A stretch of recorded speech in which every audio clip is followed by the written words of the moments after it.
Hello, everybody. Welcome to the lunch table. My name's Evan. Today I'm joined with Zach and Nick, and today we're going to be talking about Week 12 of the NFL season, and then giving our predictions for Week 13.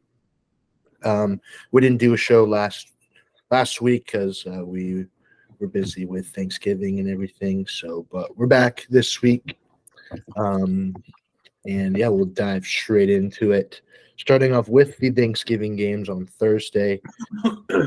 Starting off with the Thanksgiving Classic, Lions and Packers. Packers came out with the win, 29-22. What were y'all's thoughts on this game?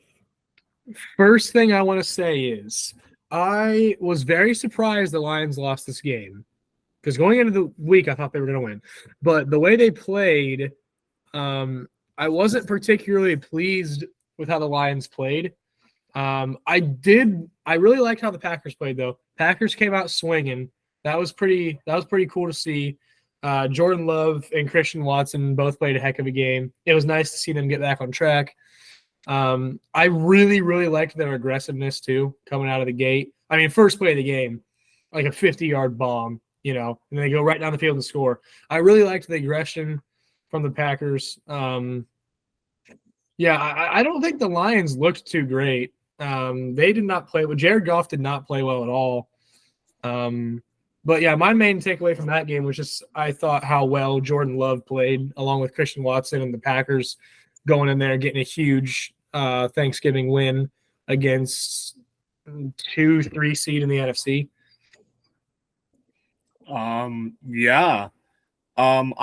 This is kind of a one-off game for the Lions. I mean, it's a divisional game. Divisional games, no matter where they're at, are going to be tough. I will agree. Jared Goff's stat line makes it look a lot better than how he actually played. I think he was responsible for like 2 or 3 turnovers. He was responsible for like 3. Yeah. The Lions just came out of the gate really slow, and they were not able to make up the ground when it needed to. They didn't convert a 4th down all game, which I don't hate the way that Dan Campbell has built this team and their aggressiveness. But sometimes it backfires, and this game was one of the games where it backfired on him. I will say this. I think this is a massive confidence boost for the Packers. Their schedule down the stretch is not the most difficult in the world. They've got the Chiefs this week, but after that, they've got the Giants, Bucks, Panthers, Vikings, and Bears. If they can string some wins together in a weak NFC, they might be able to snag that 7 seed when it's all said and done. And I mean, who would have thought they'd be a contender in a year that was supposed to be a bit of a rebuilding one with Jordan Love coming into the fold for Aaron Rodgers? I'm not going to panic on the Lions. Again, I think this is just a one-off game. They kind of looked flat. But, yeah, that's my takeaways from that game. Yeah, it was good to see Jordan Love and Christian Watson finally kind of connect. They'd been talked up a lot in preseason and everything, and really, obviously Christian Watson's dealt with some injuries and they haven't really clicked. So it's good to see them kind of have a good game. And yeah, I mean, you both said it. The Lions kind of just came out flat. They looked flat the whole game. Jared Goff threw the ball 44 times, but had 3 fumbles. Yeah, I think I'm not reading into it too much. If you're a Lions fan, I'm not like the world's not ending. It's just one game. Like Nick said, just a one-off game against a division team. They're always going to play you tough. So, but yeah, definitely. NFC is definitely it's interesting. The top end of the NFC playoffs is fairly close, along with the AFC.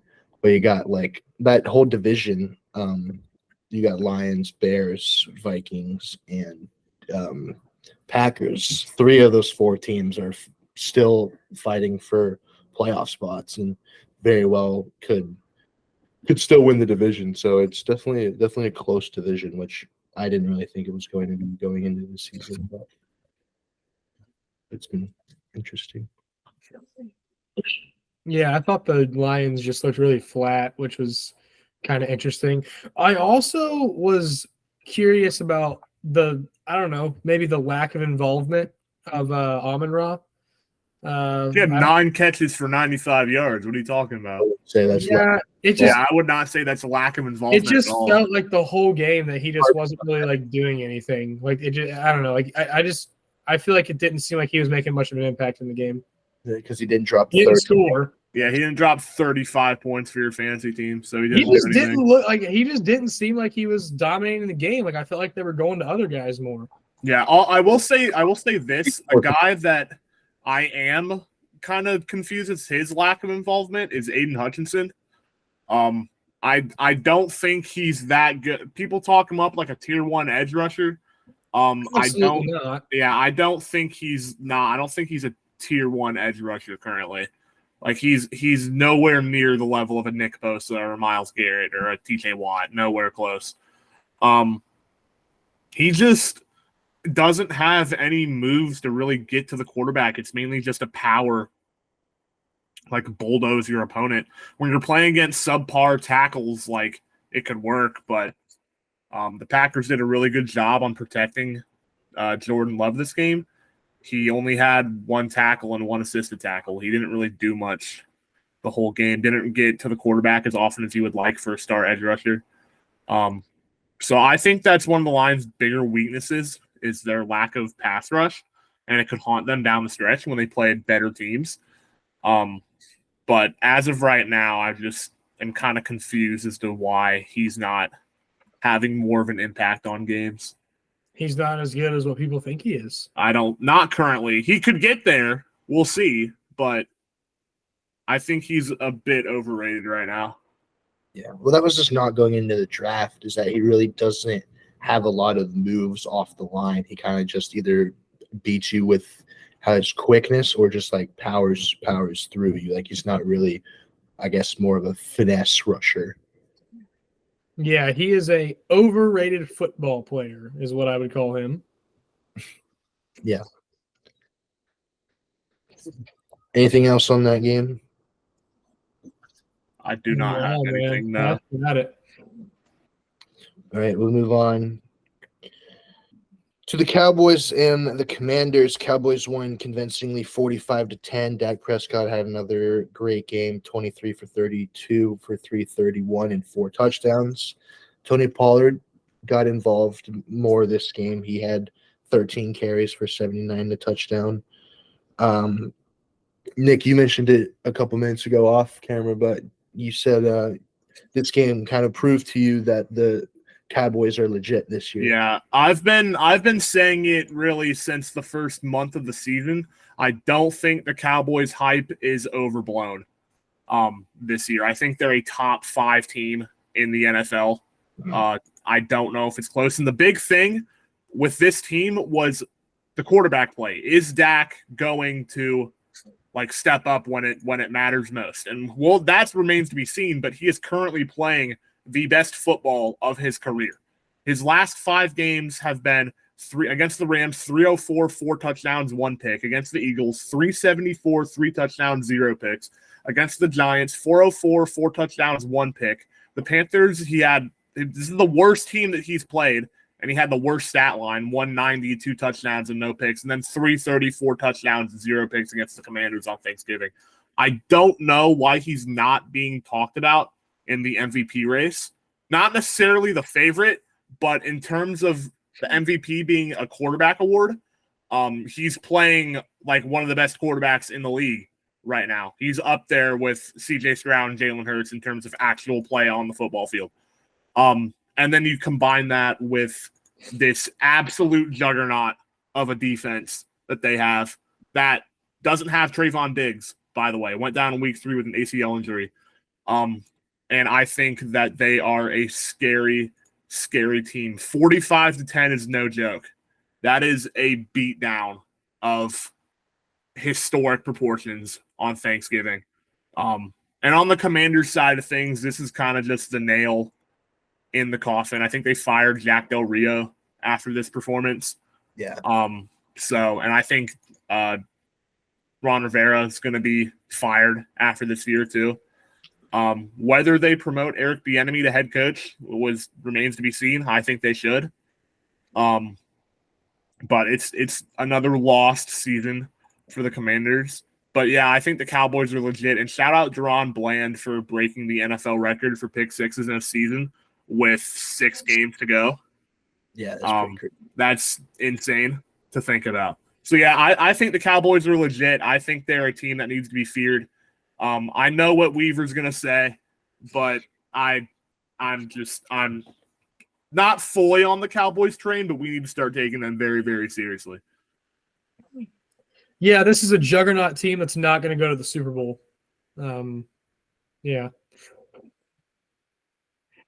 I don't know. I'm not convinced because this is what they've been doing for the past 2 consecutive years. And they've lost to the 49ers also in the playoffs those past 2 consecutive years. So I'm not denying that they're a good team. They are a very good team, but they're beating up on bad teams. They're doing what good teams are supposed to do, and that's beat the bad teams that you play.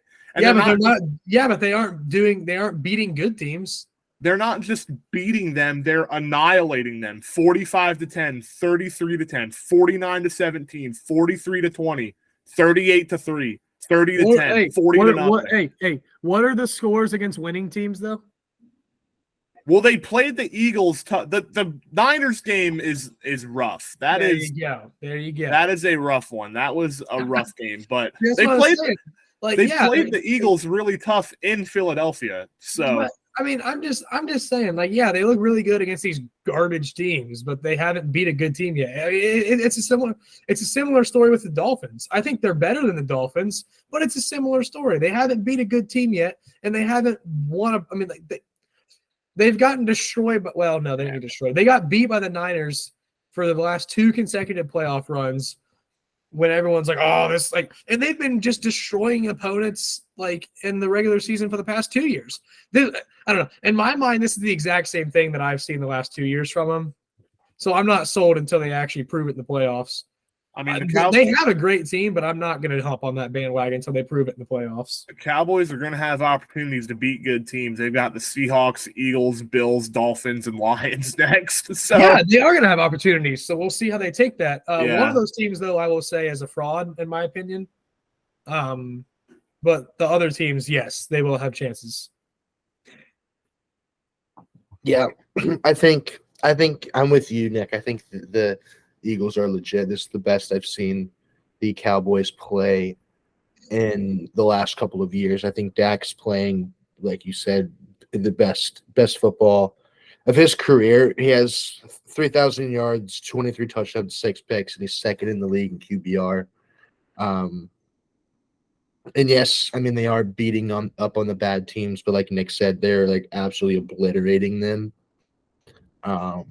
Which attests to how good their defense is, and as well as how high-powered their offense has been these last 3 weeks. I mean, they scored 40-plus points 3 out of the last 5 weeks, which is pretty crazy. But yeah, the true test will be, like you mentioned, Nick, is Eagles, Bills, Dolphins, Lions to finish out the year. That we'll see truly if this team is legit or not, and if they should be a playoff contender. I think they are, but I do think in a scenario where they do play against the 49ers, I think they can win, but I think it's going to be tough. I think they, as it stands right now, they would play the winner of the NFC South in the playoffs. So I think they smoke whoever that is, and then in the second round they probably play the Niners. So Niners or the Eagles. So we're looking at pretty much the exact same thing they did last season. Yeah, but I think they have a better chance of beating the Niners than they did last season. They might have a better chance. I'm just not sold on them yet because I've seen them do this the past 2 straight years. Yeah. I think that's a fair take. They're doing. I think the hype is warranted. I'm trying to find their schedule from last season. I'm pretty sure they were blowing people up last year too. I mean, not really. They beat the crap out of the Colts, but that doesn't count. They were so bad. They were take away half their wins this year too. You know what I mean? No, they beat the Titans by 14, the Eagles by 6, the Texans by 4, the Giants by 8. I mean, they obliterated the Vikings by 37. But they won by what, like 12, 15, 7, 3. Like, I don't think it's to a similar degree as this year. I mean, how, like, I just don't understand how this is possible. Like, how are they doing this? Like, how, like, even though they're doing it to very bad teams, how are they still doing it? Like 90 points a game. Like, that's just stupid. Just proves how many weapons they have. Really, I mean, the only thing that held them back last year was Dak. I mean, they had Tony Pollard was having a great year. CD Lamb was having a phenomenal year. You had Dalton Schultz still. They had, who was their other receivers were kind of bad, but like the reason why they weren't like this really good team last year was because Dak was terrible. But this year, Dak's been really good, and he's elevated that offense even more because we already knew that they had all these great weapons. It was just, can Dak actually play consistent football and play well? And he's done that this year, and that's elevated the offense tremendously. And we already knew their defense was going to be good when you have guys like Trayvon Diggs and Micah Parsons and DeMarcus Lawrence. Then you add guys like Stephon Gilmore and all the people that they've added. I mean, we knew the defense was good. It was really the biggest piece was, can Dak deliver? And so far this year, he has. So I think that's Fair enough. And they only lost to the Niners by 6 last year in the playoffs. So Yeah, no, they didn't get destroyed, but I mean, it's just Yeah, I think the final play of the game where Zeke just got obliterated because they lined him up at center showed worse than how they actually played. That game was a close game until the fourth quarter. Yeah. Fourth quarter is what matters, man. It does. All right. Speaking of the Niners, they also played on Thanksgiving. They won 31-13 to move to 8-3 on the season. Christian McCaffrey had an outstanding day, 19 carries, 114, 2 touchdowns, as he usually does. And the Seahawks lost another one, which they lost 3 of their last 4. Nick, you said you think that this is kind of the story of this team is they're not as good as we thought they might have been. Yeah, I think going into this year they were kind of in a tier 2 NFC team, where it's like they've got good pieces and they'll probably make the playoffs, but I don't know if they're going to actually contend. But I mean, they're 6-5. They've lost games to the Rams, to the Bengals. They lost to the Rams twice actually. They've just not been the team that we thought they were, and their schedule is brutal for the rest of the year. They've got the Cowboys, Niners again, Eagles, Titans, Steelers, and Cardinals. I would say that the Titans and Cardinals games they should win, but that only puts them at 8 wins. And they are going to need to win 1, maybe 2 more of those games to reach the playoffs. I think Geno has taken a step back, which I did think would happen going into the year. I didn't know how sustainable his play from last season was. But without Kenneth Walker and him being hurt, the Seattle defense kind of being better on paper than they're actually performing, Geno's going to need to take a step up to get this team back in the playoffs, and I don't know if he's going to be able to do that. Yeah, the Seahawks was the team that I was talking about earlier. I don't think the Seahawks are quite as good as what we originally thought they were going to be. Yeah, that's what I got to say about them. And Kenneth Walker being out hurts. Now the Niners, on the other hand, I feel similar to how you guys feel about the Cowboys. I feel that way about the Niners. I think the Niners are legit. Like, I think the Niners from top to bottom are probably the best team in the league. The only other team I'd put up there is the Eagles. I think it is those 2 teams' conference to lose, pretty much. Yeah, I like the 49ers a lot. I mean, yeah. They played a good game. The 49ers are also a complete juggernaut, but no one said that they weren't. Like the Niners should absolutely yeah, be in that conversation come end of the season. Yeah, but like I'm just saying, like the Cowboys, like you guys are like, oh, they're the real deal, they're insane, and I was like, that's how I feel about the Niners. We already knew that about the Niners. Yeah, we already knew they were insane. Like we knew going into the year that the Niners and Eagles were going to be nuts, and I think the Cowboys have added themselves into that conversation. I mean, the Niners did have that stretch where they lost 3 straight, but they've answered with 2 pretty good wins. So, yeah, I mean, when you have CMC who's playing at an all-world level. Purdy's been playing a little bit better. But I mean, Debo and Ayuk are still big parts of that, and George Kittle as well. And then, I mean, that defense is just ridiculous. They did lose Nick. Who was their safety they lost? Safety? I'm drawing a blank. Hold on. But I mean, that's a big loss. But I mean, you add Chase Young during the trade deadlines. Their front seven's ridiculous. So I mean, yeah, they're going to be a tough team to beat for sure.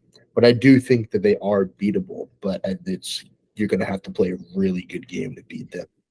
And on the Seahawks part of things, like you said, Nick, we didn't really expect much out of Geno this year. We didn't. I didn't think. I thought that was just kind of a one-time season where he kind of just went nuts. I didn't think that was going to be sustainable. But I've been really shocked by like DK Metcalf. He hasn't really been involved a whole lot this year. He only has 678 yards and 3 touchdowns. I mean, there's still 6 games left.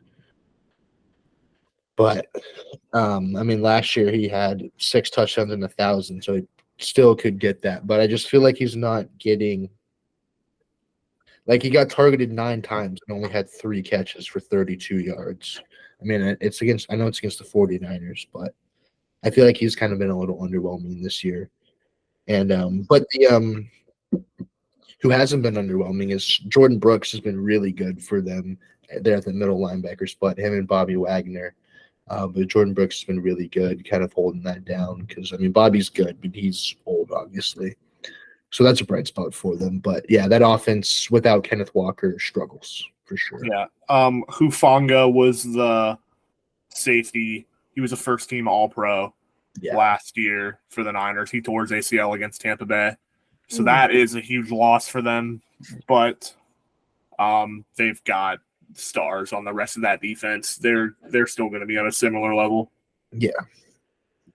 Yeah, Charvarius Ward still, who's really good, and a couple other guys back there. So, yeah. Anything else on that game? Nah, the Niners are a juggernaut. I think the Seattle are a bit of a fraud, but they've got time to turn it around. Yeah, they just have a tough schedule. We will see if they do.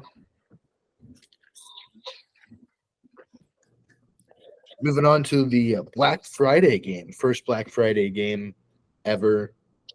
It was the Dolphins and the Jets. The Dolphins won 34-13.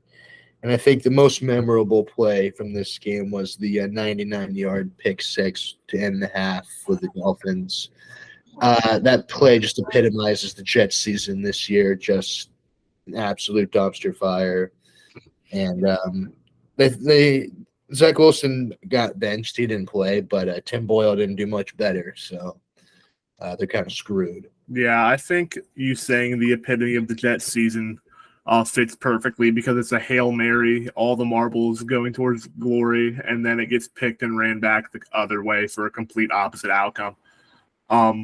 This game was so bad. It was so bad. I was watching it throughout like 3 quarters, and then the 4th quarter started. I just turned it off.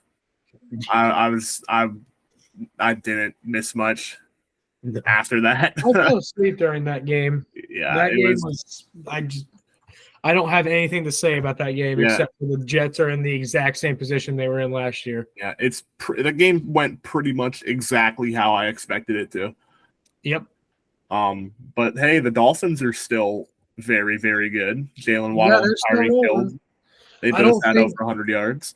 I don't think there's really anything crazy about. I mean, this is what everybody thought was going to happen.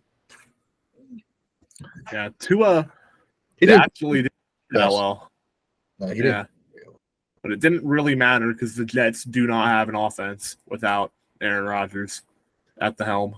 This is the exact same Jets team we saw last year. Yeah, I feel bad for Jets fans, honestly. They got obliterated by the Bills the week before, then they got obliterated by Miami. Their season's pretty much over.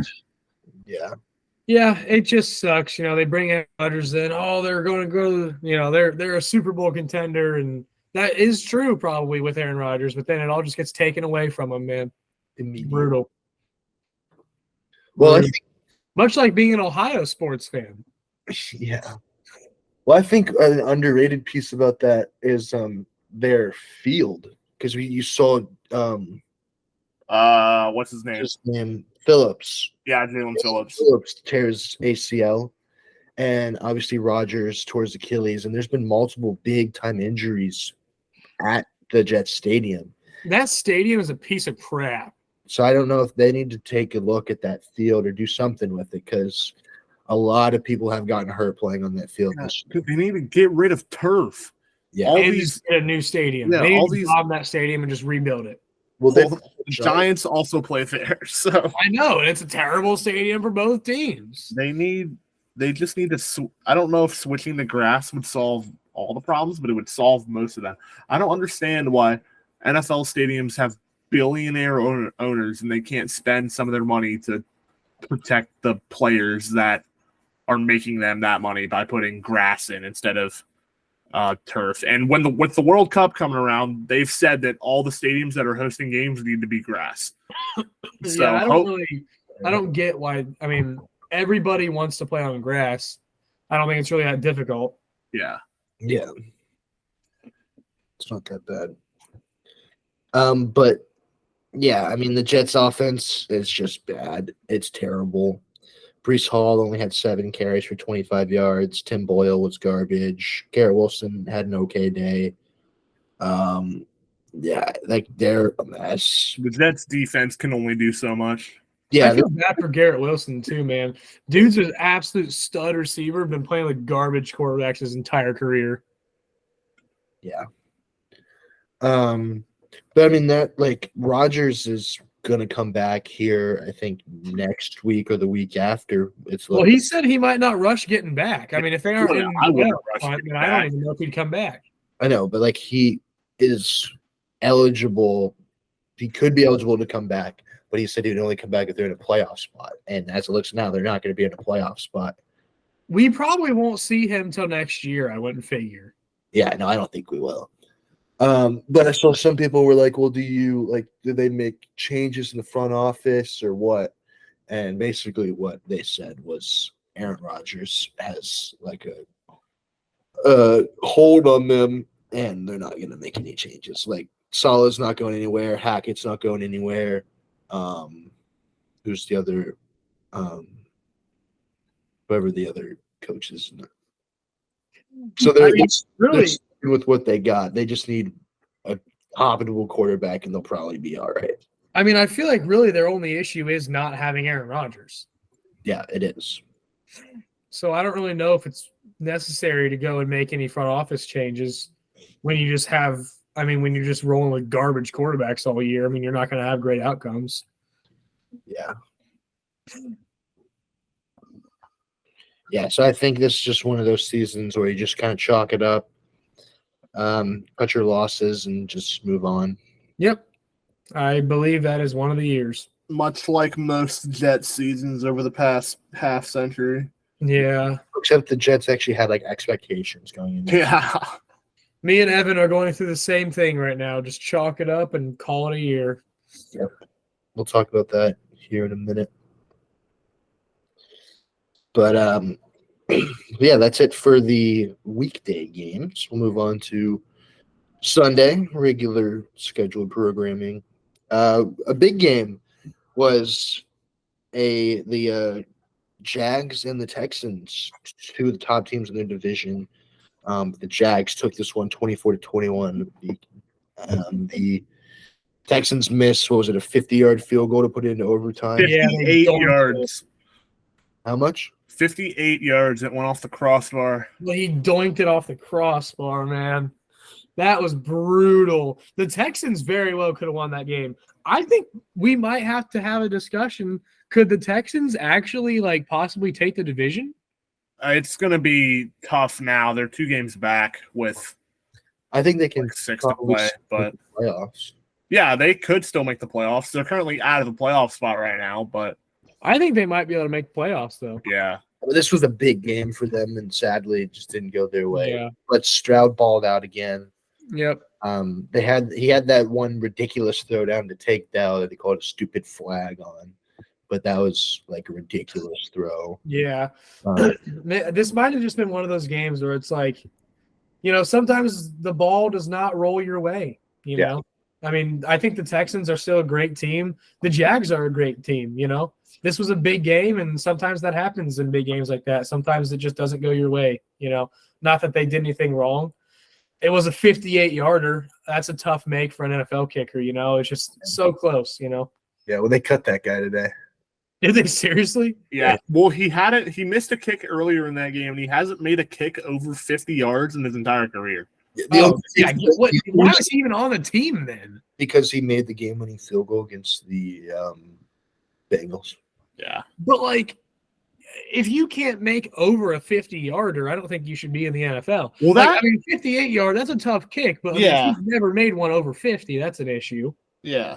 At the NFL level, you got to be like that one that was online. It just didn't have the leg. So I'm not Yeah. going to Yeah, it hold hit, it hit off. against a one-time thing. Yeah. But yeah, he has not been that great. Although Fairbairn is hurt. If they had Fairbairn, their kicking problems would be solved. Yeah, he's the starter usually, but he's been out with a hamstring injury. Right? Yeah. But yeah, That's like Weaver brutal. said, the Jags are a great team. The Texans are a lot better than we thought they would be this year. Sometimes the ball just doesn't bounce your way in critical games. And it didn't for Houston today. I think this is one of the Jags' better team performances. Trevor Lawrence didn't have the greatest day statistically. I mean, 364 is a ton of yards, but 1 touchdown, 1 pick. But the rest of the team came through when they needed to. So Yeah, I I really like where this Jags team is at moving forward. I was high on them going into the year, and like I said a couple weeks ago, I'm still sticking with them. So I think we might see them make some noise in the postseason. But the Texans could too. So I don't know. We'll see. This division is not as bad as we thought because the Colts even are horrible. Colts are in a playoff spot right now. They're making it into the playoffs. I mean, the only team that's bad in that division is Titans. Which we knew that was going to happen though. Yeah. But I saw somebody tweeted, they said, watching CJ Stroud in the NFL is like watching him against Georgia every week. That's true. That's actually true. That is the level of play that he's at right now. Little did people know that that Georgia game was going to be what you get from CJ Stroud weekend, Yes. and not just to, here's what he can give you. Yeah, that Georgia game was an appetizer Yeah. and Yeah, not that's the main wild, course. Yeah. He I think has already won the offensive rookie of the year. Oh, yeah. Oh yeah, no doubt he will win it. Yeah, he could be. I mean, I don't know. He's going to have to do a lot more, but to be in MVP talks, I think. But I don't know. If he wins the division and plays at a similar level to what he's been playing at, he will be in the MVP discussion. Yeah, but I mean, like we just said, it's going to be tough for them to win a division, though. Yeah. Dropping this one to the Jags. If they'd have won this one, they might have been able to. If they had won this one, they would have been in first place because they would have swept the still could, Jaguars.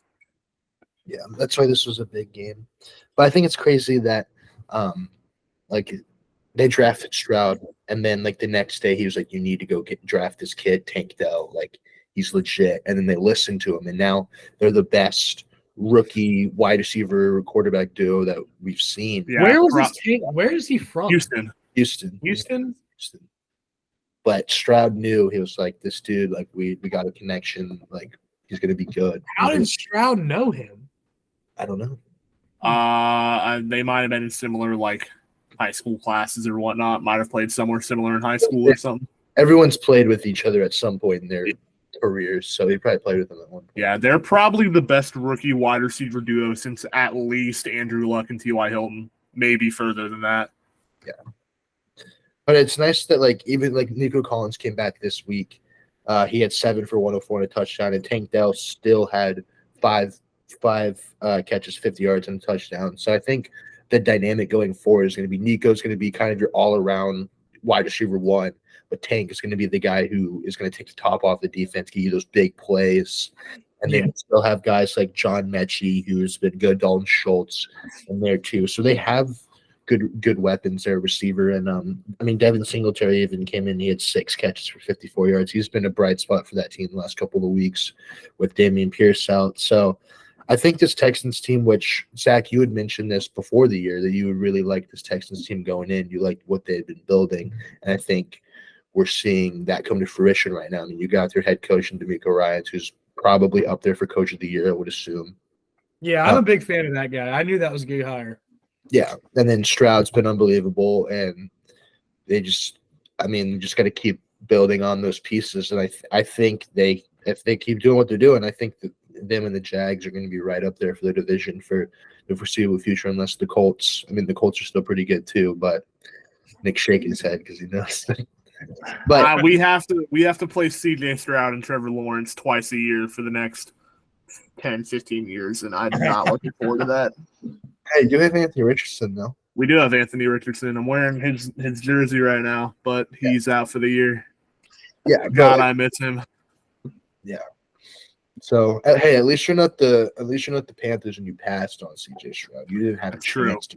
I did say that if I had to pick, I would pick C.J. Stroud of the 3, but I said Anthony. I'd be okay with Anthony Richardson. The Panthers are in a putrid spot. Yeah, we'll talk about that in a minute because we got a lot of stuff to talk about that. Yeah. But yeah, this was a big game, and the Jags have been hitting their stride recently. They started off slow, but they've been hitting their stride recently, and that's big for them if they really want to take that next step and be true like contenders in the AFC. Mm-hmm. This is a big game. Nick, do you want to talk about your Colts? Yeah, I'll talk about my Colts 3-game win streak. Somehow the 7th seed in the AFC currently. I have absolutely no idea how this team is currently in a playoff position. Jonathan Taylor had his best game of the year with 91 yards, 2 touchdowns, and then he got drug tested, and now he's going to have surgery on his thumb and miss 2 weeks. So that's awesome. That's something you like to hear. Hey, bright spot, Zach Moss has been very good has been very good when he's been relied upon. So I'm not that concerned about their running game for the next couple of weeks. But yeah, their defense closed the game out. Their pass rush was getting to Baker Mayfield all day. Samson Ebukam had a legacy game. DeForest Buckner was in the backfield a ton. And their secondary almost sold the game, but they played all right. Michael Pittman, another great game, 170 yards on 10 catches.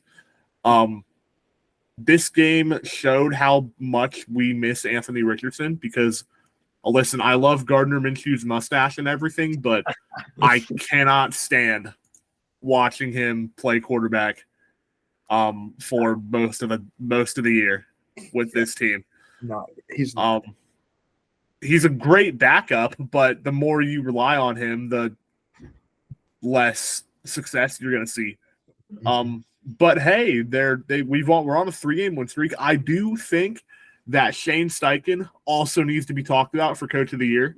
Like if I voted right now, the 3 finalists would be Dan Campbell, D'Amico Ryans, and Shane Steichen, because everything that he has faced this season, all the adversity he's had with the JT situation, Anthony Richardson going down for the year. They just released Shaq Leonard for cap space, which that made me sad. That made me very sad to see him get released, but it probably had to be done. Probably. Yeah. He's had a couple back surgeries. He's not close to the player that he was before then. It was very sad to see, but it had to be done. But yeah, they're on a 3-game win streak. Everything is still in front of them. They've got the easiest remaining schedule in the NFL. So this team might unironically be trying to make a playoff push these last 6 games, and I did not think they would be anywhere close to this going into the year. So it's been a pleasant surprise. Yeah. I mean, yeah, 3-game win streak's huge, especially with that division being as tight as it is, you guys being a contender in there. And I think it's like when Richardson went down, your expectations went down as well. You thought the season was basically over. But they've kept in it. I mean, you said 3-game winning streak, obviously. I mean, Gardner Minshew's been Gardner Minshew, but they're winning in spite of that. He's been hot and cold. Yeah. And you got I think Michael Pittman this is one of his better years. He's just been the epitome of consistency this year, which is great to see because the Colts really haven't had a good wide receiver 1 for a little bit. So that's good to see. And then, with Jonathan Taylor going down, that hurts. But I think you feel confident with Zach Moss stepping in that role. He's had 2 or 3 100-yard rushing games in Taylor's absence, and I expect him to do the same. They got a game against who they play this week? Tennessee this week. So Titans' run defense sometimes is a little bit tough sometimes, but should still be a win. And for the Bucs side of things, Baker Mayfield played all right, 20 for 30, 200 yards, 2 touchdowns a pick. Rashad White has been heating up. He had 100 yards rushing. Mike Evans had 2 touchdowns. He's been doing what Mike Evans does, get 1,000 yards a season and catch a bunch of touchdowns. So nothing really surprising. Mike Evans is doing his normal thing. Yeah. Love to that see is it. the projection of consistency right there is that guy. Yeah. That's what we love to see. So, I mean, yeah, big win for the Colts for sure. We'll see if they can sneak it in the playoffs. But, yeah, definitely not. Play the Chiefs or the Dolphins and get obliterated. Yeah. But we'll see. Hey, at least they made it. Yeah. Definitely not where we thought they would be 8 weeks ago. And then we'll see what they can do when they get Richardson back. That is very exciting to think about for next season and beyond. If he can stay healthy, because that is a legitimate concern with him now. And he was surprisingly playing at a very high level. Playing at a very high level. I did not think he would. Honestly, I thought he might be a bust. But I thought he was going to start off slow and pick it up as the year went along. But he came out of the started game out fast and now he's player. not playing though. Yeah. Which is worse than the alternative. It is a shame that Michael Pittman is having his best year of his career in a contract year. Because they're gonna pay him top. Hopefully they don't pay him top 5 receiver in the NFL money, because I don't know if he's quite. Egregious. I don't know if he's quite. He's gonna ask for that. I don't know if he's quite that good, but he needs to be. No, he's not. Probably lower part of the top 10 in terms of salary per year. I don't even know if I put him in the top 10 for salary. Well, I don't know if he's a top 10 receiver in the league, but that's what he's going to ask for. Okay, Yeah, Michael Pittman. Might have to overpay for him, I guess, then. Yeah, but he has emerged as a true wide receiver 1 this season. He's on pace for 1,400 yards. Yeah. With Gardner Which is actually Minshew. pretty good. Yeah, with Gardner Minshew as his quarterback for most of the year. So. Yeah. That is impressive with Gardner Minshew. All right. But What? I was just going to say he has insane style, though. Oh, yeah. He does. Gardner Minshew. That's my kind of guy right there. I thought he was going to be a decent NFL quarterback when he started off with the Jags, but he is not. I mean, he's going to be a good backup. He's a serviceable backup. Yeah. He's one of the best backups in the league. But I just feel like every time I watch him, he has a back. I mean, I wish the Bengals had him. Oh yeah, he's probably better. He's better than Jake Browning. Yeah. Oh my gosh, he's so good. But yeah, we'll stick in the division. Titans ended up beating the Panthers 17-10, and the Panthers fall to 1-10. I don't want to talk about this game. I just want to talk about the Panthers and their situation. They fired their head coach Frank Reich after going 1-10. Obviously, only lasted 11 games. Nick, you are pretty familiar with Frank Reich. What are your thoughts on this move? I mean, I think it's the right move. I don't like Frank Reich came into the league, or not the league, came into the head coaching position with the Panthers, and then their owner decided to meddle in team affairs and not draft the quarterback that he wanted in CJ Stroud. And at the time, it was like, okay, we'll see how this pans out. And now it has backfired in the worst possible way for the Panthers through like 70% of Bryce Young's rookie year. He has been objectively the worst rookie quarterback by a long shot. The Panthers are 1-10. They don't have their first round pick. And now they just fired their head coach. It is a complete and utter catastrophe. It's a mess. And I'm not quite sure where they go here to fix it. They need to hope that Bryce Young shows some signs of improvement these last 5 weeks, or else they might have dug themselves into a 5-year hole where they're just going to be one of the worst teams in the league. I do think Bryce Young will improve a little bit now that they hopefully get a head coach who actually wants to coach him. But I think that relationship with Frank Reich and the Panthers was just doomed from the start when they just didn't listen to who he wanted to build around. And there's kind of just a distrust between head coach and front office, which is not what you need to have in an organization. Yeah, I've been saying this for the past couple of weeks now. I do believe that the Panthers very well could be in that 5-year hole. They gave up an unbelievable amount of money, or not money, an unbelievable amount of assets to trade up for Bryce Young, who I even said going into the draft that he was not the best quarterback in the draft.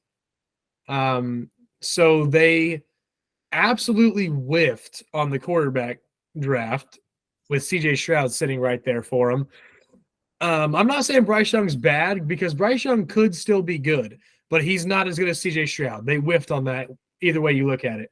And they also gave up so much that, like, they don't have the tools that they need to be able to build around this guy. So they whiffed on the quarterback in the first place, and they don't have anything to build around him with. I think this franchise is doomed for the foreseeable future. I really do. Well, I don't know about. I mean, they're still going to have other draft picks this year. They've got time to give Bryce Young some help around him. But I mean, the O-line has been terrible. The receivers have been bad outside of Adam Thielen. They haven't had a running game, and their defense has been on the field for most of the time, so they don't look that good. What pick do they have? Like, what's their first pick? Is it a second rounder? It's going to be a second rounder, which, I mean, you can still get quality starters in those later rounds. They just better do some serious research, and they better hit on all of their picks from here on, because they don't have a lot of them. Yeah. And they better get a coach in there that's going to develop Bryce Young, because right now this team looks like an absolute dumpster fire. Yeah. And I don't know what is this like owner and front office thinking? Like, why would you like Frank Reich wanted CJ Stroud? Like, I don't get. I didn't understand all of it in the preseason. Like, I didn't get all of this going into the draft either. Like, I didn't get all of this. Bryce Young is by far away the best player in the draft. Like, I didn't get that from the start. Like, why was that a thing? He had a better college tape against probably tougher competition, but every single player in the NFL is a standout on their team and on their college team.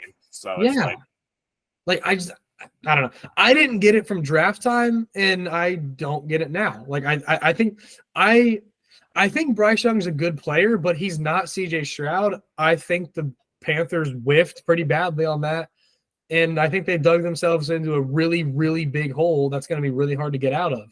They're going to have to hit on all their draft picks, the very few they have, and they're going to have to make a really good coaching hire. Or else, like you said, they are doomed for 5 years at minimum. Yeah. Yeah, I mean, obviously the future looks bleak in Carolina. They also fired Josh McCown, who was the quarterback coach, and they fired their running back coach. I think they fired somebody else too. Yeah, obviously Frank Reich was not the guy. Probably wasn't the guy from the start, even if they drafted Stroud. I don't think Frank Reich's ever been a good head coach. Nick, you can attest to that. I wouldn't say that. What happened the year he was the head coach and the Colts were one game out of the playoffs? Here's how does he go from that to this? He started out. His first year was the Andrew Luck's final year. They started 1-5, won 9-10, made the playoffs, won a playoff game, and the Colts fans were on top of the world. They were like, okay, we've turned this around. We could potentially be a contender in the AFC for the foreseeable future, 5 or so years. And then Andrew Luck retired. Yeah. So they went 7-9 the next year, and they were like, okay, obviously, expectations weren't met because our franchise retired. Yeah. Before the season. I think at the time Frank Reich was still a respectable head coach. The year after was the Phillip Rivers year, where they were actually a good football team.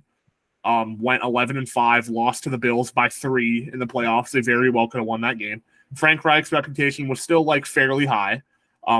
There was at this point where his play calling was a little bit questionable. But then the next year was the Carson Wentz year. And Carson Wentz, really the last 2 weeks of Carson Wentz destroyed them. That was the start of Frank Reich's downfall as a head coach at the NFL level.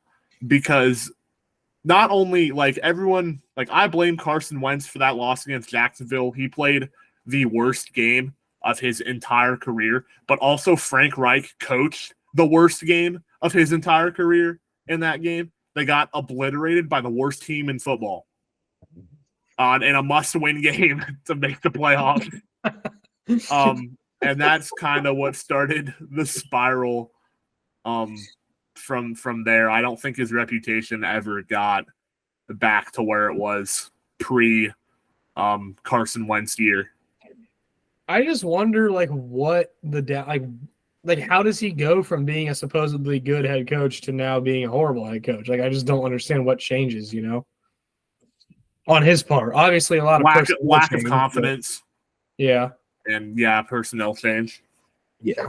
But the personnel changes he can't really control as much, he can't control his franchise just randomly retiring, Yeah, that I don't want to talk about it more than I have to. Don't worry, it could be us in a couple years. Yeah, I saw a candidate for the new head coach would be Lions offensive coordinator Ben Johnson, who I think that would be good. That would be a slam dunk hire. He's been pivotal for that. Yeah. Ben Johnson and Lou Anarumo, I think, and Eric Bieniemy are the 3 guys that I think not should. Lou. Yeah, you're going to say not Lou, but I think those 3 guys should be head coaches in the near future. They will be. Yeah, I think that one good thing is they do have $36 million in cap space, so they can make a little bit of moves. They've been connected to T. Higgins a little bit, so I mean, not that he's going anywhere, but yeah, I mean, they desperately need a wide receiver. They've been trying to get that since the trade deadline. I wouldn't give up on Bryce Young yet, but definitely not looking good over Stroud for sure. But yeah, I think they're in a rough spot, but we'll see if they can figure it out. But I mean, they got to get rid of that owner. He's awful. And so it's you can only They can't really get rid of the owner. Yeah, I was about to say, unfortunately, you can't just get rid of an owner. They're not going to go anywhere because of the owner. That's just what it's going to be. It's going to be probably the Commanders, where they're just always a mid to bottom feeder team because their owner is unwilling to make the right moves. Yeah. And that's what. Well, the Commanders got a new owner, so there's a little hope there. Dan Yeah. Snyder was a lot worse than just not willing to make the right moves. Oh. He was a terrible person. Yeah. but yeah. So Panthers. One of the worst owners in NFL history. I mean, Panthers have gone full tank mode, obviously, but I mean, you don't have your pick this year, and they still aren't winning games. So the Bears are going to have two. Yeah, the Bears won, and it didn't affect their pick at all. So Oh, dude, I love where the Bears are at, though. The Bears like absolutely fleeced the Panthers. yeah, In that trade, yeah. But I mean, they're still 4-8 and are probably going to have to draft another quarterback this draft. So Yeah, but they have the assets needed to turn it around. The Panthers don't, which is why I say I like where they're at. that is true. All right. Anything else to say about the blunder in Carolina? No, a All right. blunder. Pats Giants. Probably don't need to talk about that. what a terrible football game. Awful game. Giants offense also sucks. We can move on from that. Rams Cardinals. They won 37-14. I don't know if there's anything. Kyron Williams exploded. Love to see that. Yeah, first game back, 143 yards, and then he had 63 yards on the air with 2 touchdowns. I think it's also worth noting the receptions because Cooper Kupp is playing, right? Yes, Cooper Kupp and Puka combined for 13 targets and 7 catches. And only So Kyron Williams is still getting a very good target share with Puka and Kupp on the field. Yeah, because of course he is. So that's a good note there, guys. running back. The Rams could also make a playoff push, but their schedule is not easy. They got the Browns, Ravens, Niners, and Saints still on their schedule. So Yeah, I think they We'll can see. work something out though. Maybe sneak a couple wins in there. I mean the Cardinals with Kyler Murray. I mean Kyler Murray's like decent. that's about all the positives for the Cardinals. They're still Oh, they might get Marvin Harrison. That would be great. great I for the want- Cardinals and for Marvin Harrison. Top Yeah. 5 teams, and like right now, I want Marvin Harrison to go to the Cardinals. Yeah, I would like that. Get him with Kyler Because Murray. Bears could probably ruin him. The Pats, I can't envision him in a Pats jersey. The Giants would be cool, but I mean, you got No, Giants would be awful. Absolutely not. So I hope he goes to the Cardinals, but I don't think the Bears would be bad though either. If they get him and If they Williams, draft or a like maybe quarterback. Drake May, yeah, well, I don't know if they're going to draft a quarterback. that's egregious. I mean, I wouldn't be surprised. I wouldn't be surprised if they go like Marv and then draft like a tackle. They just have put a to tackle. draft. They have to draft a quarterback. A lot of stuff I've been seeing is saying that they think they might be sticking with Fields. No. Why? No. I don't know. Listen, Well, I whatever. love To each their own, Justin I guess. Fields. I love Justin Fields, but that's objectively the wrong route to go. Well, hey, to each their own, I guess. Send Marvin Harrison to Arizona then. I don't know. We'll see. Wrapping up the Sunday slate, we got a couple games left. Browns Broncos. That was a big one. Broncos are on a 5-game winning streak. Yeah, they're on fire.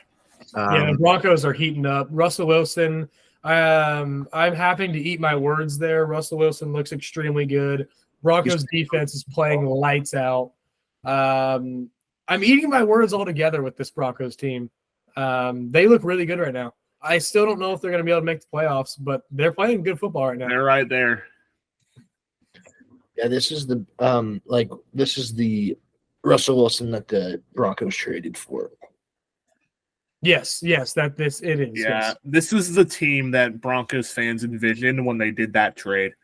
Mhm. Russell Wilson didn't have a great game, but he also played the best defense in the NFL, so I'm not gonna trash on him too much for it. And they won He by also didn't 17. have a bad game. Yeah, he didn't play bad. He did what he had to do to win the game. Yeah, the Browns kind of blew this one though. I still think they're going to make the playoffs, but they did kind of drop that one. I'm not sure Hurt. about the Yeah. quarterback situation. We might see Joe Flacco playing. Yeah, I don't know. I mean, I don't think Deshaun Watson's any good, but it doesn't seem like the backups are any good either. So I don't know. Dietrich got a concussion, and then what's PJ Walker. Yeah, he's garbage. But one thing to note is Myles Garrett said he heard like a pop in his shoulder or something. Yeah, it looked like Myles Garrett kind of got banged up too. It looked like they got kind of banged up in this game, which I mean, I don't know. I know it's the Cleveland Browns, and I know that anything bad can happen to them at any point in time, and they very well could not make the playoffs because it is the Cleveland Browns. But I do think that they have put themselves in a very good position, even with this loss still. I mean, we'll see. They are banged up. The thing that's going for them is they have a fairly easy schedule. They've got the Bears, Jets, and Bengals still left, and the And Rams that's 3 this wins. week. Yeah. But you have to think right now they're sitting at third in their division, and the Steelers are 7-4, and then no one's taking on the Ravens. So No, the Ravens are winning that division. It's just a race for the Browns and the Steelers at this point. Yeah. But I mean, like, I think there was a graphic on Twitter that was going around. They were talking about the wild cards in the AFC. It was the Browns, Steelers, Colts, Texans, Broncos, and Bills that are going to be fighting for those spots. I hate that I'm saying this, but the Steelers are probably going to get one of them. With all the injuries in the rest of their division, and you all skipped over the Bengals Steelers game, but the Steelers actually might have a semi-competent offense now without Matt Canada. We'll go back to that in a sec. Yeah, we'll see about that. So I think the Steelers are probably going to get one. But, I mean, you've got, like, the Browns who are banged up, and then the Colts who we'll see what happens with them, and then the Texans, Broncos, and Bills that are going to be fighting for 2 wild card spots probably. So we'll see what happens with them. It should be an interesting race. I would see most likely I would see the Bills and the Texans taking the last 2 spots. I don't think the Bills. I don't think the Bills are going to get in. The Bills have a rough. Bill's schedule is so rough. They've got the Chiefs and the Cowboys and the Dolphins and the Chargers left.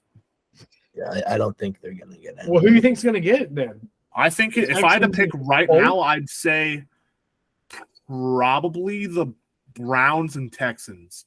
Oh, the Brown. Yeah, I could see that. If I had to pick today, those would be 2 teams that I would give it to. Yeah, I think the Browns are still in a good spot. We'll just have to see with like injury wise and quarterback wise. I don't know. We'll see. Yeah, it'll be interesting. The whole AFC playoff race is crazy, very tight. Yeah.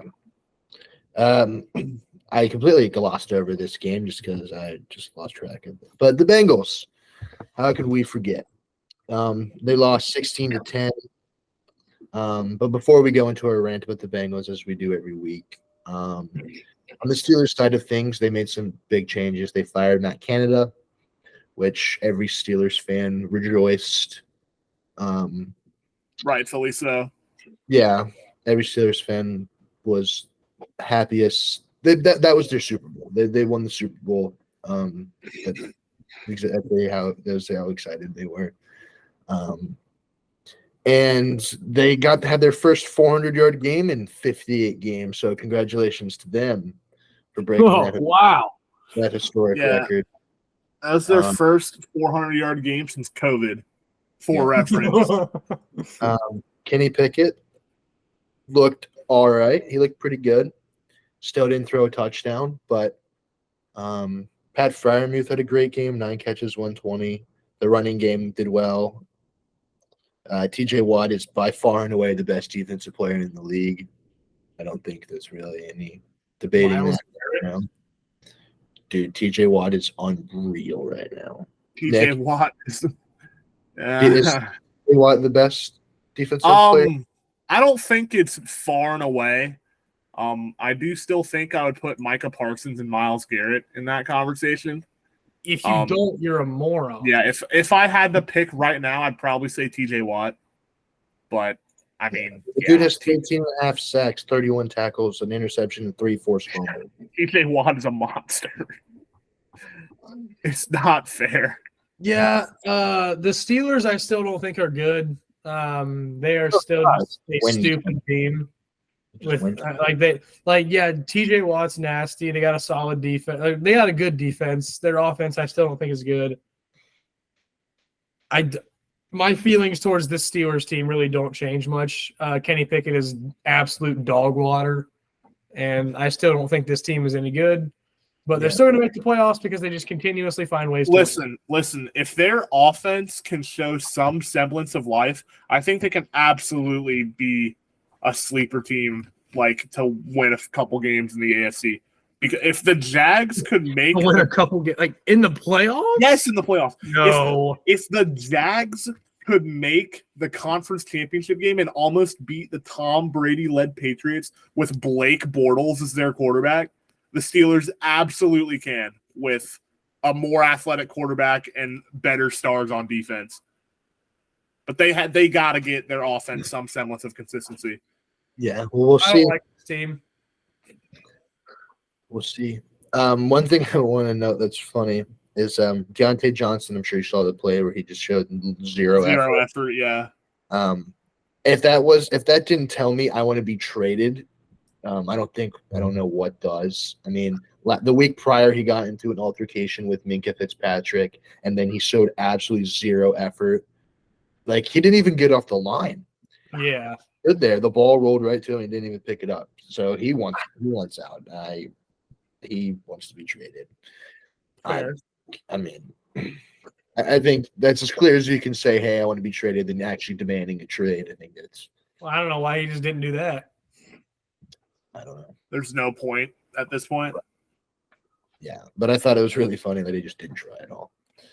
But on the Bengals side, obviously, we didn't talk about this because we didn't do a podcast last week. But Joe Burrow is out for the year with a torn ligament in his hand.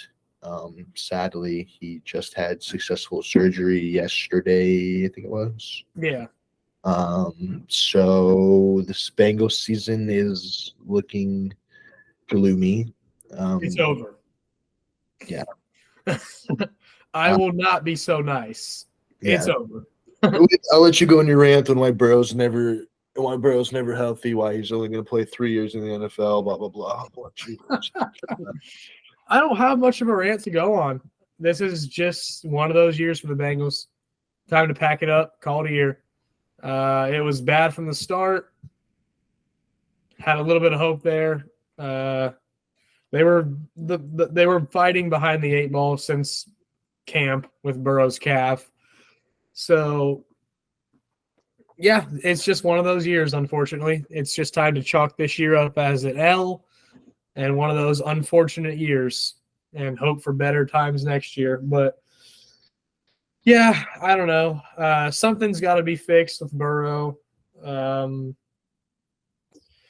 He was not injury prone until he got into the NFL. So I don't know what that says, but it probably says something about how the Bengals use him and or are protecting him or lack thereof protection. I think they need to change some offensive schematics. I think they need to run the ball more effectively. I don't think Burrow needs to be holding the ball as long as he does. I don't know. I just think something is not right here with Joe Burrow, from the offensive line to the coaching to him himself. Something's not right because he never had injury issues till he got in the league. I don't know. But I do know that if this keeps happening, he will only play a couple more years because Joe Burrow, in around the same span as Andrew Luck, has taken like 3 more sacks. 23 more sacks. How many more? It was through their first 4 years in the league. Andrew Luck had played 57 games. He took 115 sacks. Okay. Through Joe Burrow's first 4 years, he's going to play 52 games, and he would have taken 148 career sacks. That's it. Yes, that's what it was. Yeah, that's not good at all. I don't know what the Bengals are doing at all, but that's not good. That's yeah, it's And- not good. That's true. And if you want this guy to be your franchise for the next 10 to 15 years, which is what I would think their intention is, a man that has the ability to be a Hall of Famer, they might want to fix that now. They actually should have fixed it 2-3 years ago after he tore his ACL, but they neglected to do so. And the problem has still persisted egregiously.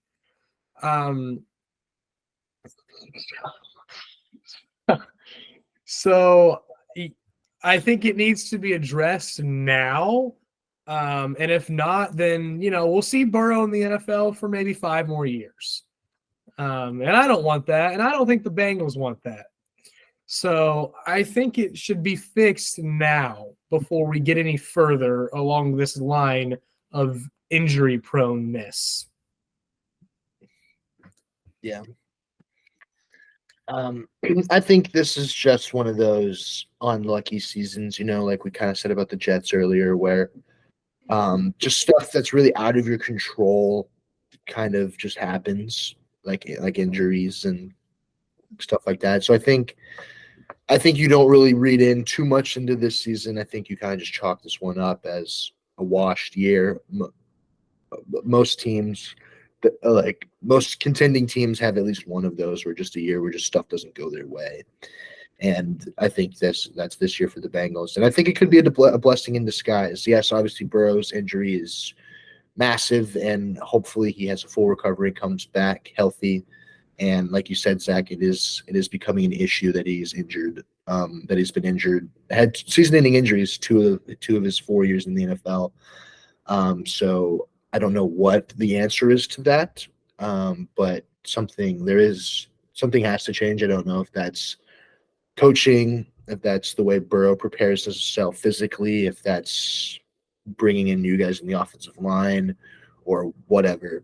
But something needs to change, but I couldn't tell you today what exactly needs to.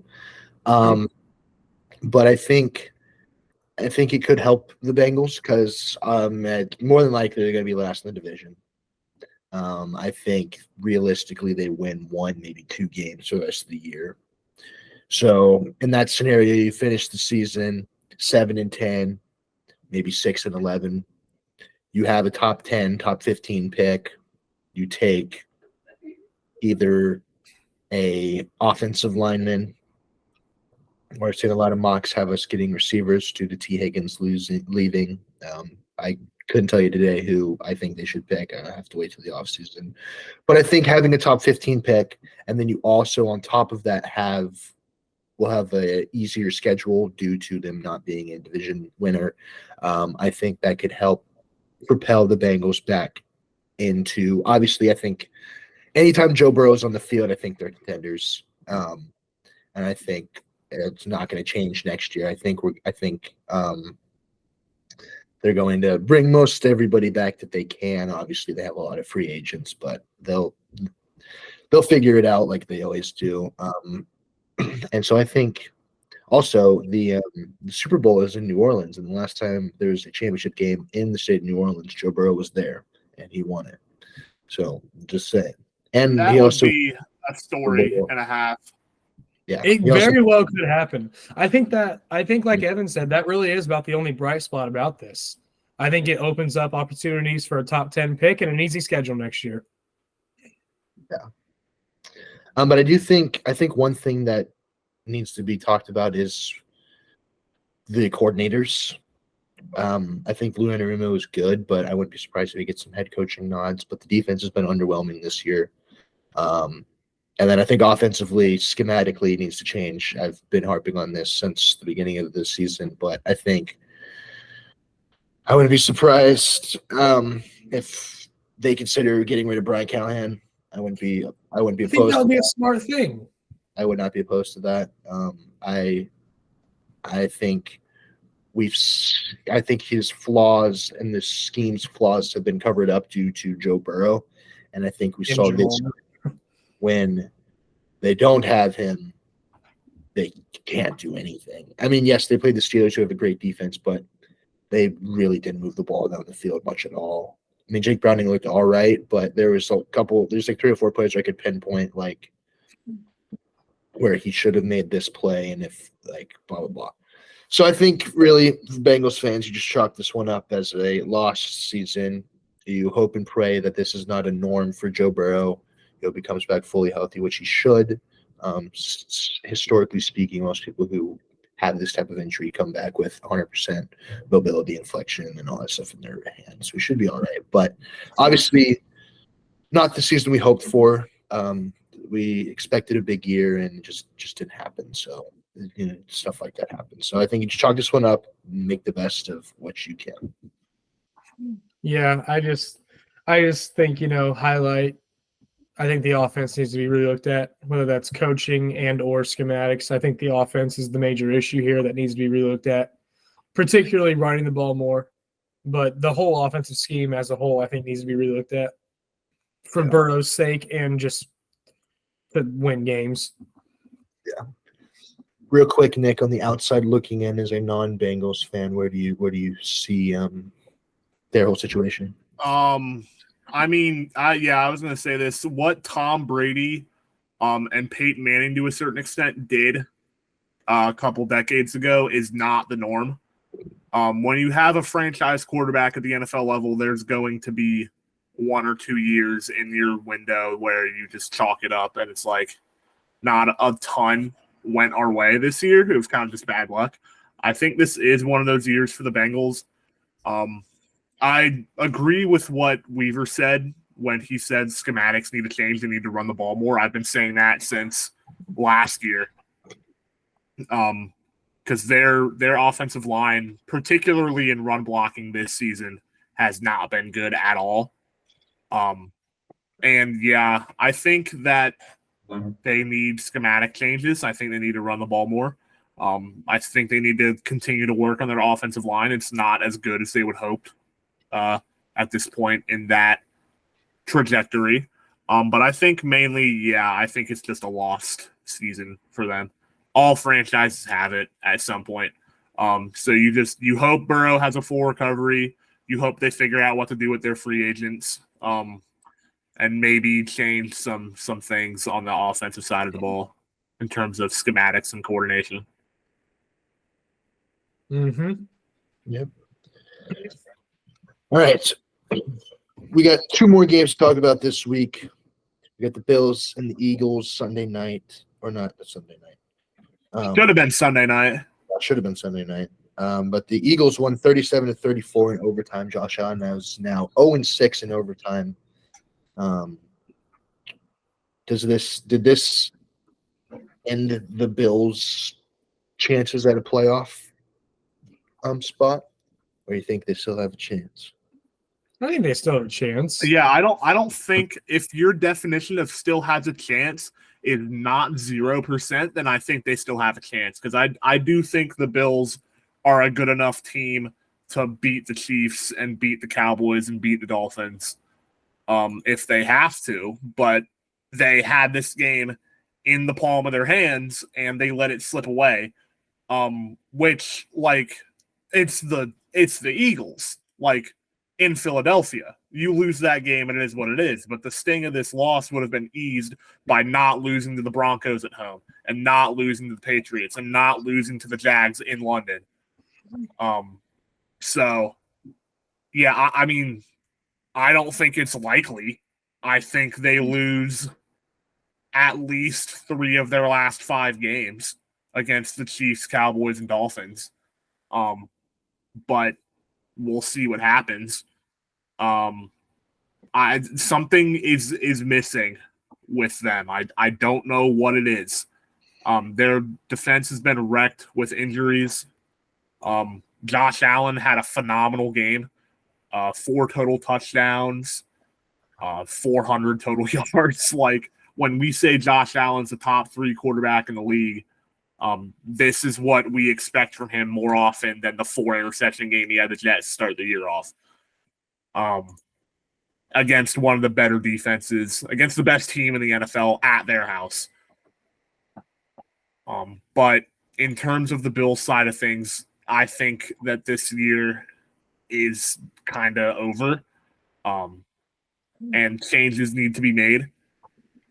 Players need to be replaced. I don't know where they go from that, but Josh Allen, I think, is capable of winning you a Super Bowl, and they're kind of wasting some of his more elite years in terms of production. On the Eagles side of things, the Eagles are the best team in the league, and I don't know if it's close. I They would agree with that. got the Bills full, like, roll the dice, throw the kitchen sink at them, and they still propelled to a victory. 37 points. Jalen Hurts had a phenomenal game. I think it was 5 total touchdowns for him. Yeah, 5 total touchdowns, 265 total yards.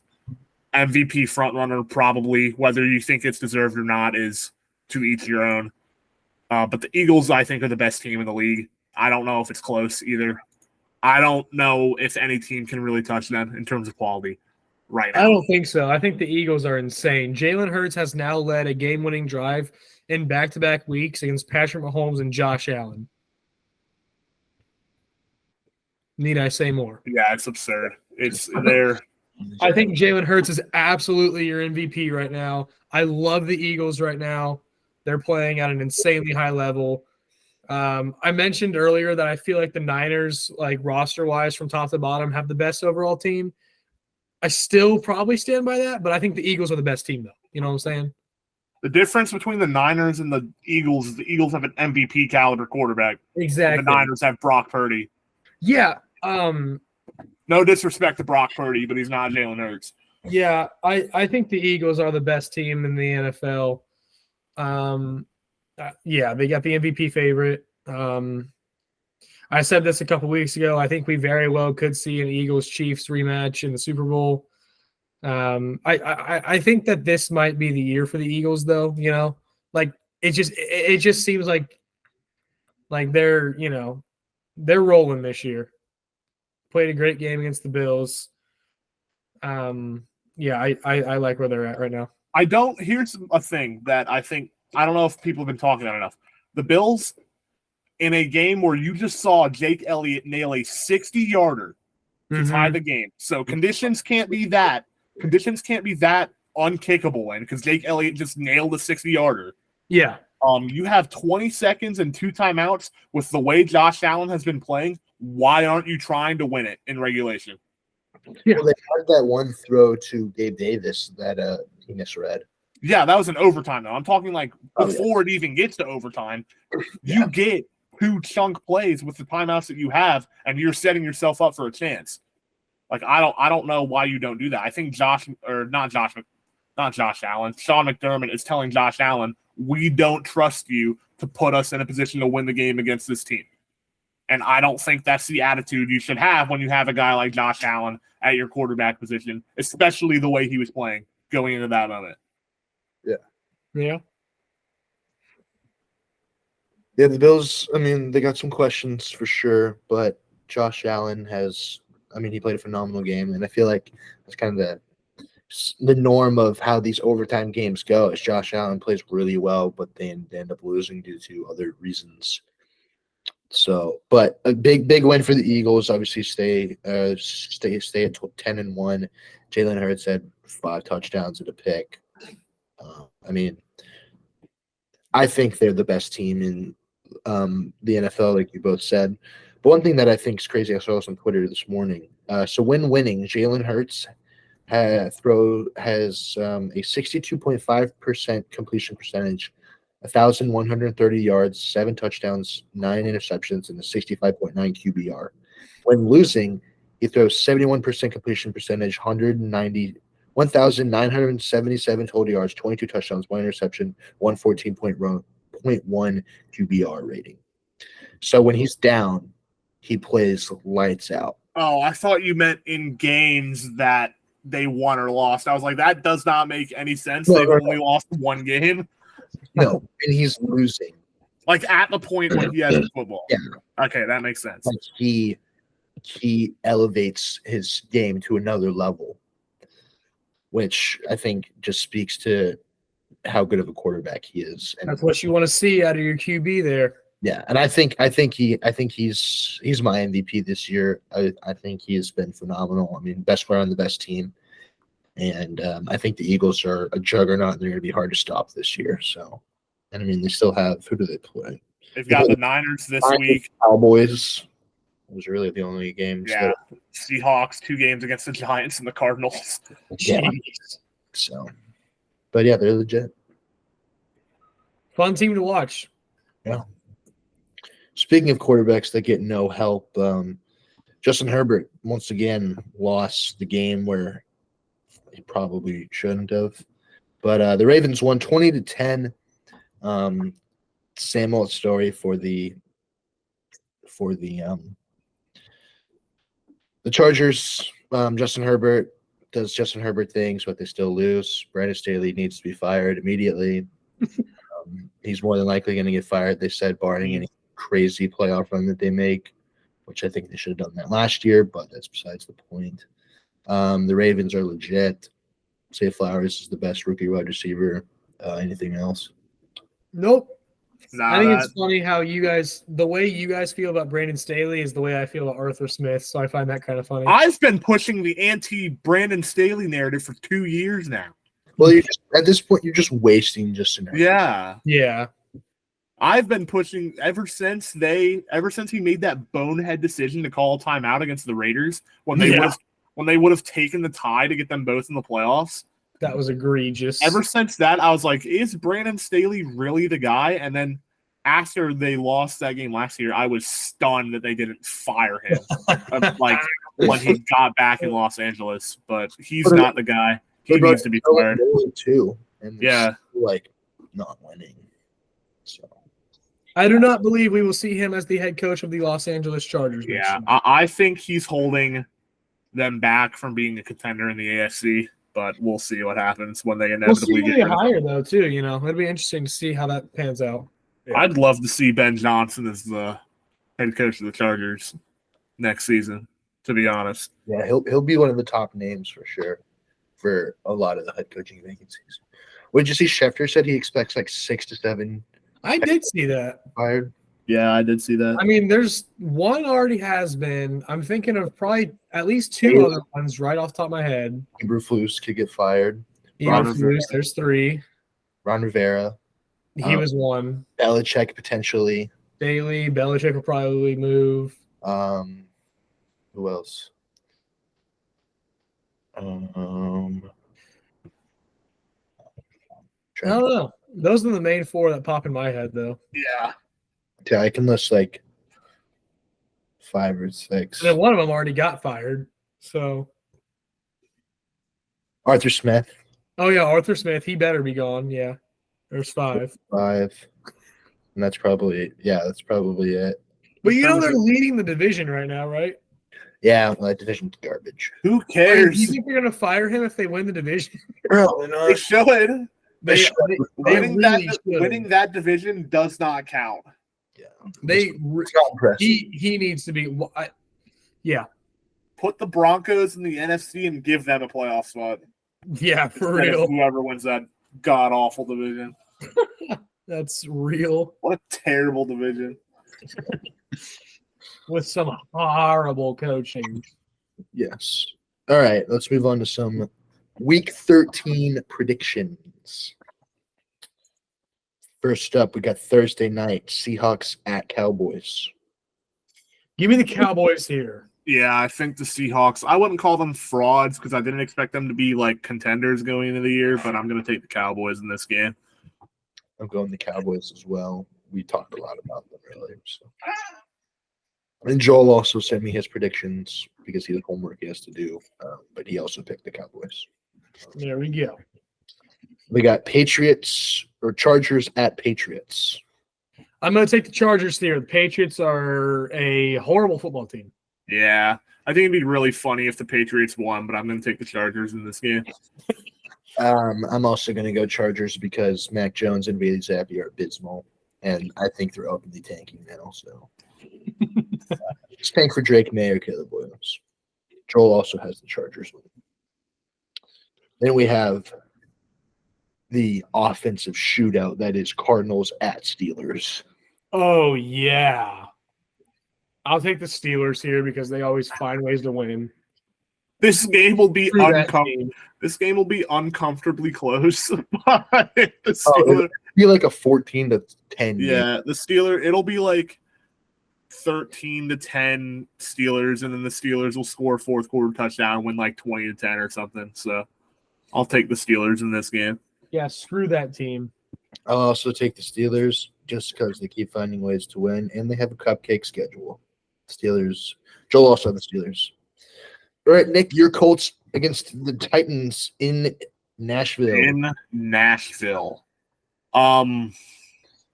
I if they had Jonathan Taylor, I would take the Colts. And Zach Moss isn't a bad alternative.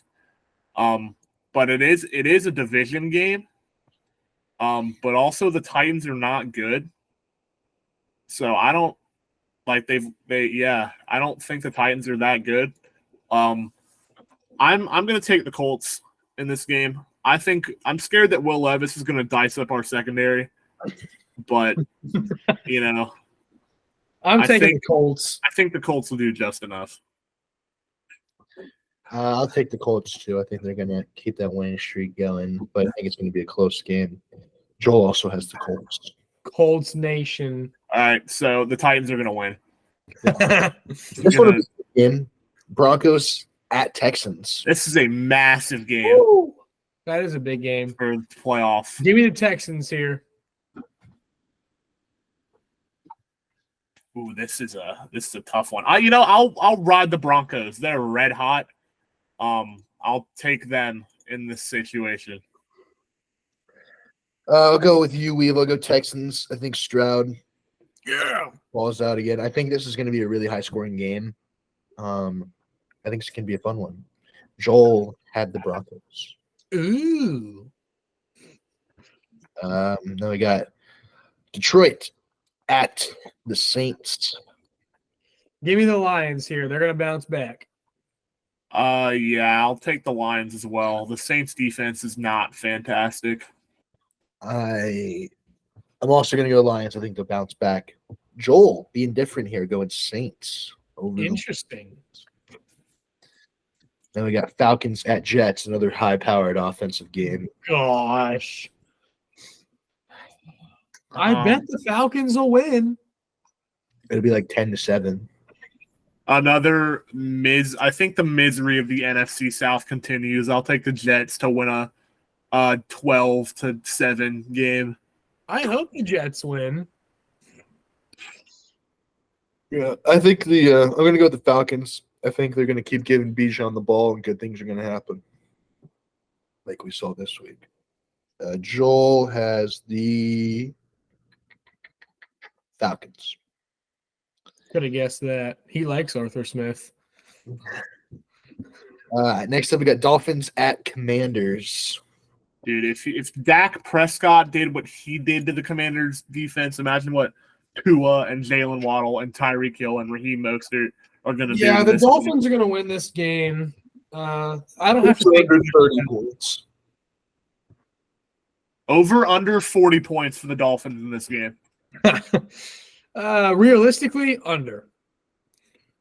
Yeah, the Dolphins are going to win by a lot. I agree. So does Joel. Now we got the battle of the NFC South. Panthers at Bucks. Oh gosh, the Bucks are going to win. Yeah, the Bucks had better win this game. Yeah. And if I had better see a massive game from Mike Evans. if my predictions come to fruition, where the Falcons and Saints lose, the three teams would be tied at 5-7 for the division. It was last year with the terrible Bronco. Yeah, but at least you had the Tom Brady led Bucks, where it's like they'll probably find a way to win it at the end. But he was trash. He was, but still. I'm going Bucks. Panthers are awful. We talked about it. Joel's also going Bucks. Now this game, how this game is not the Sunday night game is beyond me, but 49ers at Eagles Why did Why they is not? that not the Sunday night Why game? I did they thought it not was. flex this into Sunday night? What's the Sunday night game? The freaking at Packers. what is The it? Chiefs Packers, which is not a horrible not Sunday bad, night though. game, but I have That's not no even idea bad. why this. I would have guessed it'd be like the Saints and the freaking I don't know. Yeah, Rams or something. unless Fox like protected this game, because each network gets one game a year where they can protect it before the season started for like ratings and whatnot. So Yeah. unless Fox protected this game, I have no idea why this isn't Sunday night. So we got the Eagles and we got the Niners, right? That's what you said. This is Yeah, gonna be a heck of a game. Philadelphia. Where's it at? Philadelphia. I'm gonna go with the Eagles here. yeah. I think the Eagles are an unstoppable force right now in Philly. I think they'll take this one. This is gonna be where the two unstoppable forces meet, though. We'll see. I'm also going to go with the Eagles.